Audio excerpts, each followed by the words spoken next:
Hi, thanks very much for clicking on the video link. My name is Natalie Armstrong-Motin with Marketing Resolution, and this is another in the series of idle chats for the American Bar Association's section for dispute resolution. And today I get to talk to a colleague who is originally from Uganda, went to Pepperdine University in Malibu, California, but now lives in Dallas, Texas with her family. This is Joy Atkinson. Hi, Joy. Hi, Natalie. Nice. Thanks very much for joining me. I really appreciate your time. Thank you for having me. It's a pleasure. Well, good. So Joy, you mentioned before we hit the record button that not only had you previously seen an idle chat, but probably the majority of them. You went down the rabbit hole on YouTube and got stuck in idle chats. So I know you know how this goes. But for those of the viewers who are seeing an idle chat for the first time, there's about 120 questions written out on these cards, and we give them a shuffle here, and then we will see what the cards say that Joy and I will be chatting idly about. All right. Miss Joy, what is something that was common in your childhood, but that might seem strange to today's generation?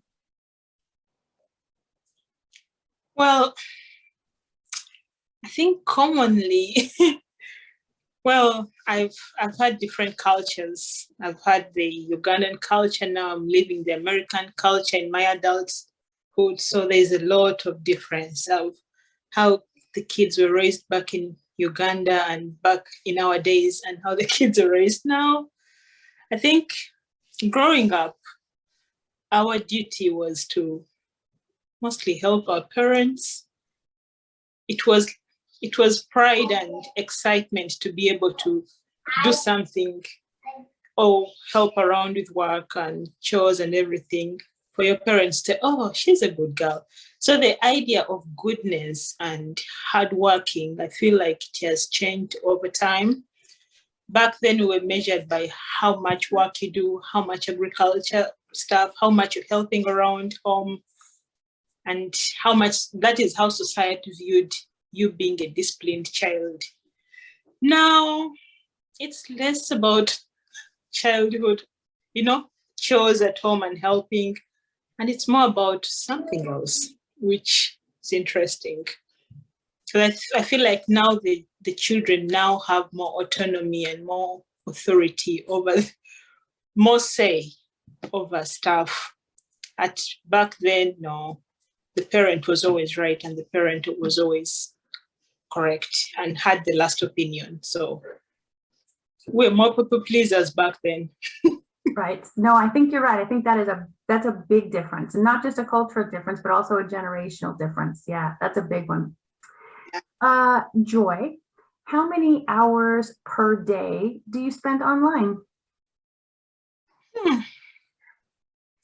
Pretty much all the time. I think minus the sleeping hours and the little time I spend doing chores and taking care of family, most of the time I'm online. Frequent time. Either doing some research or watching TV or social media or, in some kind of way, I'll be online. It's just the modern world, isn't it? Mm-hmm. Business and pleasure is all found online. So, yeah, it takes up a good portion of our day. Joy, you've lived lots of very different places. What is the best place to go for a walk? I would say Uganda. I may be biased, but there's a lot of nature in Uganda. There's a lot of sightseeing. It's funny, I never appreciated it until I had to leave to come to the US, then go back. Then I appreciated it more, that there's a lot of nature, there's a lot of green, And I think one of our favorite things that I do with my husband now is walk in the park. well, that was our first dating life, you know. We just used to take walks in the parks and stuff, and it resonated a bit. So I feel like Uganda would be an ideal place because it's really green and it's tropical and it's neither too cold too hot a day in time. So yeah. Nature, I think you're exactly right. That's absolutely the best place. It could be the beach, it could be the jungle, it could be the mountains, but outside, yeah. Joy, what is your favorite way to get some exercise? That's a good question. It's rare for me to exercise, especially now, but the best way would be probably dancing. You can do it having fun, you know. I may not sound the best dancer around, but I think that's a way to exercise without you actually exercising. So it's fun and rhythmic, and you get your workout in if you get the right steps and stuff. So I feel like mentally it will not appear as exercise because you're doing something fun and you're laughing and probably you're doing it with a group. So I would say dancing. Excellent answer, my friend. Next question. What is the best ice cream flavor? Well, my go-to is vanilla. I watched the videos and most people kept saying chocolate. I'm like, I'm not really a chocolate person. I may, you know, but I don't. Even sometimes when they're buying stuff, ice cream at home, I'm like, not chocolate, you know, deliberately, not cake, not nothing. I'm not a chocolate person. But vanilla is usually my go-to. But I like interesting flavors like mango, pineapple, pistachio, mint, which is, yeah. There's no right answer to that question. In my opinion, they're all good. Yeah, but vanilla is usually my go-to. All right. Let's see, Miss Joy. Is there, if you were going to build a hotel, is there a theme that you would focus on? So if you had an unlimited budget and you're being tasked with building a hotel and it had to have a specific theme, what theme would you build? A theme? I think adventure. Because usually people come to the hotel and they want to relax.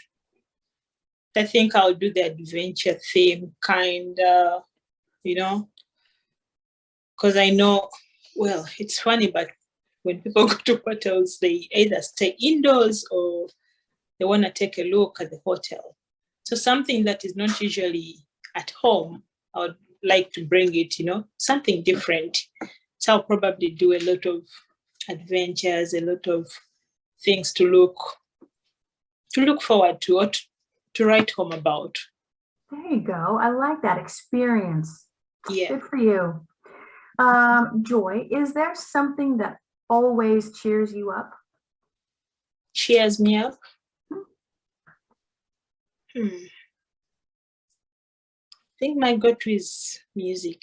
It's funny that now I think about it. Now that I think about it, it looks like it's music. Every time I think I have a song for every occasion or every emotion, every circumstance, every feeling. My sisters used to joke that you can tell how I feel by the kind of music I'm listening to at the time. Yeah, because I tend to listen to more meaning than beat about a song. So my songs usually, my kind of music usually tell how I feel in the moment. All right, so it's environmental and you listen to the lyrics and the poetry more than the notes. Yes, which sometimes my family finds boring because sometimes the beat is dull, but I'm so engrossed in the meaning of the song. I'm like, do you listen to, like, nobody cares about the lyrics, Joy. We want to dance, you know, but I'm so much into the lyrics and the meaning of that song, the creativity the artist put in, you know. Yeah, the story of it, yeah. Behind it, yeah. That's right. Miss Joy, which do you prefer, cake or pie? Cake. No, there's just no room for pie. Go right for the cake. There is, but I've recently discovered, well, pie was more American, and I realized it's too sweet. I don't have much of a sweet tooth. So if I had to do away with both of them, I wouldn't really mind, unless, well, coconut cake is not too sweet. Pie is usually sweet, very, very sweet. So if I choose, then I'll go with cake. Cake it is. All right then.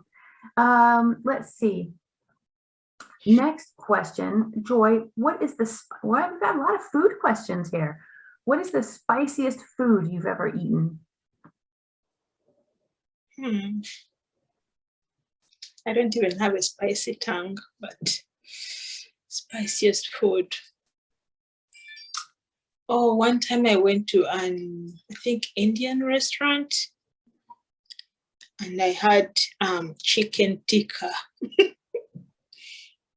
Yeah, I like the chicken, but the whole idea of chicken tikka, it has to have a little bit of spice. So there was no way I was going to avoid spice if I wanted chicken tikka.